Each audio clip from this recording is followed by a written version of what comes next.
Welcome to our channel. నేను Prashanth. Singer కల్పనకి అసలు ఏం జరిగింది, ఎందుకు సూసైడ్ అటెంప్ట్ చేసుకుంది, దీని అంతటికి అసలు రీజన్ ఏంటి? సో దీని గురించి అయితే మాట్లాడేందుకు ప్రస్తుతం మనతో పాటు సీనియర్ జర్నలిస్ట్ యజ్ఞమూర్తి గారు ఉన్నారు. నమస్తే అండి. నమస్తే ప్రశాంత్.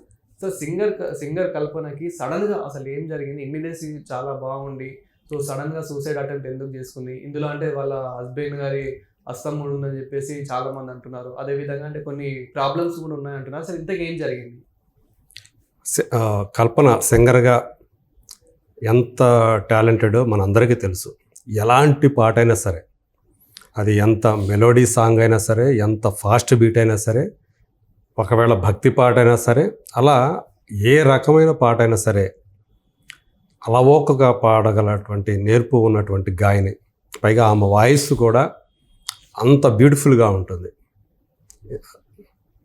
ఏదంటే ఈజీగా గ్రాస్ప్ చేసేసి, అంటే రిహార్సల్స్లో కూడా మిగతా సింగర్స్తో పోలిస్తే ఆమె చాలా ఫాస్ట్గా ఆ పాట యొక్క సెన్స్ని దాన్ని ఆకళింపు చేసుకొని దాని ఆత్మను పట్టుకొని చాలా చక్కగా పాడుతుంది. పైగా ఏంటంటే ఆమెకి భాష మీద కూడా మంచి పట్టు ఉంది. అందువల్ల చాలామంది సో కాల్డ్ సింగర్స్ కంటే కూడా చాలా బెటర్ సింగర్ ఆమె కల్పన. ఎస్పి బాలు గారు కల్పన గురించి చాలా గొప్పగా చెప్పేవాళ్ళు, ఎంత ప్రతిభావంతురాలు అనేది. అలాంటి ఆమె రాత్రి నుంచి అందరూ కూడా, అంటే సంగీత ప్రపంచానికి సంబంధించిన వాళ్ళందరూ కూడా, సింగర్స్ కానివ్వండి, మ్యూజిక్ డైరెక్టర్స్ కానివ్వండి, మ్యూజిషియన్స్ కానివ్వండి, అంటే ఎవరైతే టెక్నీషియన్స్ ఉంటారో మ్యూజిక్ డిపార్ట్మెంట్ ఉండాలి, వీళ్ళందరూ కూడా ఒక ఆందోళనతో ఉన్నారు.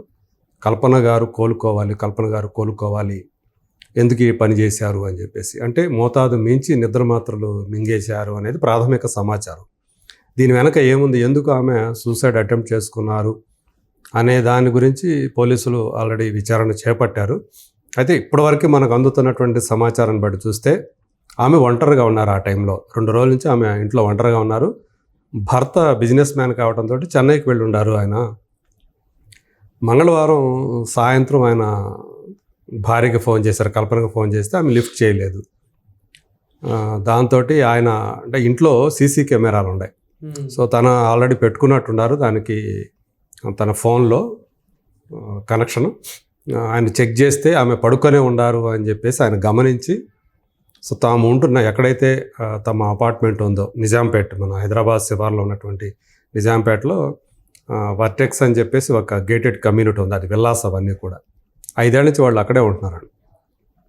దాని సెక్రటరీ వెంకటరెడ్డి అని ఆయనకి ఫోన్ చేసి, ఇలా నా మిస్సెస్కి ఇట్లా ఉన్నారు, పడుకొని ఉన్నారు, ఎంతసేపు ఫోన్ లేపట్లేదు, ఒకసారి ప్లీజ్ చెక్ చేయరా అని చెప్పేసి అంటే, దాని సూపర్వైజర్ ఉంటారు కదా, కాలనీ సూపర్వైజరు, ఆయన తీసుకొని వెళ్ళి అంటే చూస్తే తలుపులు తెరుచుకోవాలి. దాంతో పోలీసులకి వాళ్ళు ఇన్ఫార్మ్ చేశారు.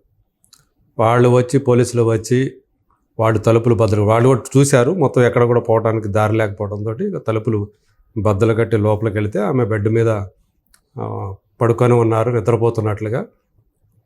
దాంతో అక్కడ లోకల్గా ఉన్నటువంటి హోలిస్టిక్ హాస్పిటల్ అని చెప్పి, నిజాంపేటలో పెద్ద హాస్పిటల్, అదే మల్టీ స్పెషాలిటీ హాస్పిటల్. సో ఆ హాస్పిటల్కి ఇమీడియట్గా తరలించారు. సో ప్రస్తుతం అయితే ఆమె వెంటిలేటర్ మీద ఉన్నారు. నిన్నటి వరకు అయితే విషమంగా ఉంది అనే వచ్చింది న్యూస్. అయితే ఇప్పుడు చూస్తే కొంచెం నిలకడగా ఉన్నారు, పర్వాలేదు, కుదుట పడుతున్నారు అని చెప్పి చెప్తూ ఉన్నారు. అంటే ప్రస్తుతం ఏమైనా మాట్లాడుతున్నారా? మాట్లాడే పరిస్థితి లేదు, ఎందుకంటే ఐసీయూలో ఉన్నారు ఆమె. ఇంత ముందు కంటే పోలిస్తే బెటర్గా, ఎందుకంటే మొత్తం లోపల అదంతా కూడా, మరి ఆమె ఎప్పుడు నిద్రమాత్రలు మింగారు, అవన్నీ కూడా రక్తంలో కలిసిపోతే చాలా డ్యామేజ్ అవుతూ ఉంది.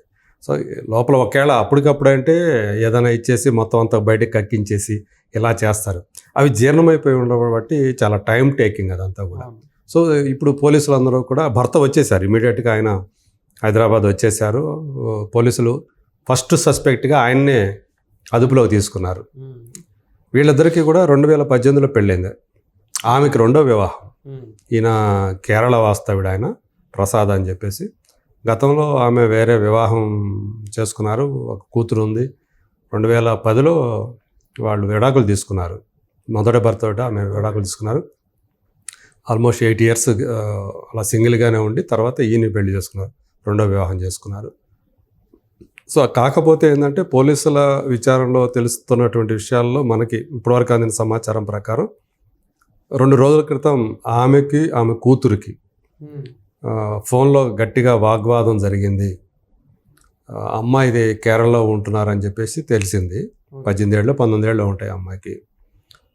ఇక్కడికి తన దగ్గరికి వచ్చేయమని చెప్పేసి ఆమె అడిగితే నేను ఆమె రానని చెప్పిందంట. ప్రస్తుతం తను ఏం చేస్తుంది? తన కూతురు అక్కడ చదువుకుంటుంది, కేరళలో చదువుకుంటు. ఒకవేళ కేరళలో చదువు నిమిత్తం ఉంటుందా లేకపోతే ఏంటి అనేది తెలీదు.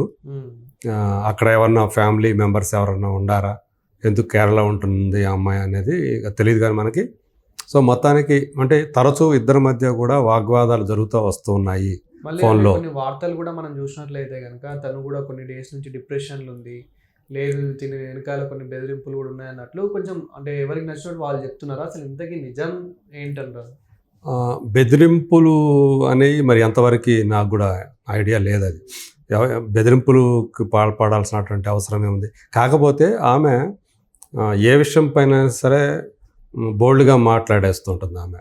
సో మిగతా వాళ్ళలాగా అంటే ఏది మాట్లాడాలి ఏది మాట్లాడకూడదు అన్న టైప్ కాకుండా తనకి ఏదైనా కనుక ఒక అభిప్రాయం చెప్పాలనుకుంటే ఇమీడియట్గా చెప్పేస్తుంది. రీసెంట్గా జరిగినటువంటి కొన్ని ఇష్యూస్లో కూడా ఆమె అట్లా మాట్లాడినట్టు నాకు గుర్తు. సో ఏదేమైనప్పుడు కూడా అంటే ఇప్పుడు అది 2 రోజుల క్రితం ఆమె నిద్రమాత్రలు మింగారా, ఎప్పుడు ఇదంతా జరిగింది ఏంటి, అదే టైంలో భర్త ఎందుకు చెన్నై వెళ్ళాడు, సో ఆయన వర్షన్ ఎంతవరకు నమ్మొచ్చు, లేకపోతే ఇద్దరి మధ్య ఏమన్నా గొడవలు ఉన్నాయా. ఒక స్పెక్యులేషన్ ఏమొచ్చిందంటే ఆమె భర్తకి ఫోన్ చేసి నేను నాకు ఒక అన్కాన్షియస్లోకి పోబోతున్నాను అని చెప్పేసి ఫోన్ చేసిందని చెప్పింది. దాంతో ఆయన కంగారు పడి వాళ్ళ కాలనీలో ఉండే వాళ్ళకి ఫోన్ చేసి చెప్పాడు. వాళ్ళ అపార్ట్మెంట్ అసోసియేషన్ వాళ్ళకి. వాళ్ళు వచ్చి పోలీసులు పిలిచారు. ఇట్లా వచ్చింది. సో అదంతా కూడా స్పెక్యులేషన్ అని చెప్పేసి చెప్తూ ఉన్నారు. సో ఆయన ఫోన్ చేస్తే ఆమె లిఫ్ట్ చేయకపోవడం, దాంతో ఆయన సీసీ కెమెరాలను చెక్ చేసుకుంటే ఆమె పడుకొనే ఉంది, అట్లా లేవట్లేదు అనేది అర్థమయ్యి ఏదో సంథింగ్ రాంగ్ అని చెప్పేసి ఆయన కనిపించి ఆయన అపార్ట్మెంట్ సెక్రటరీకి ఫోన్ చేయటం. సో ఇదంతా కూడా జరిగింది. సో ప్రస్తుతానికైతే పోలీసులు ఆ కల్పనకు సంబంధించినటువంటి ఫోన్ని వాళ్ళు స్వాధీనం చేసుకున్నారు.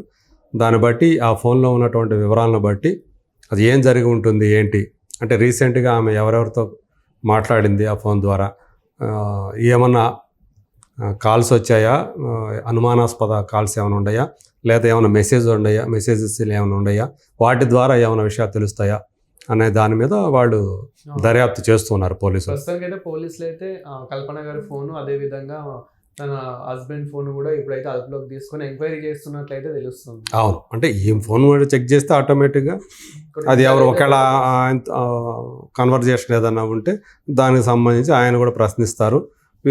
అవసరమైతే ఆయన ఫోన్ కూడా తీసుకొని ఏదన్నా సస్పెక్టెడ్ థింగ్స్ ఏమైనా ఉన్నాయా అని చెప్పేసి చూస్తారు. మొత్తానికి వాళ్ళ ఇన్వెస్టిగేషన్లో ఏదైనా సరే కారణం ఏంటనేది బయటపడుతుంది. ఈమె కనుక స్పృహలోకి వస్తే కనుక ఆమె వాంగ్మూలాన్ని ఈరోజు వస్తుంది, స్పృహలోకి వచ్చే అవకాశం ఉందని చెప్తూ ఉన్నారు.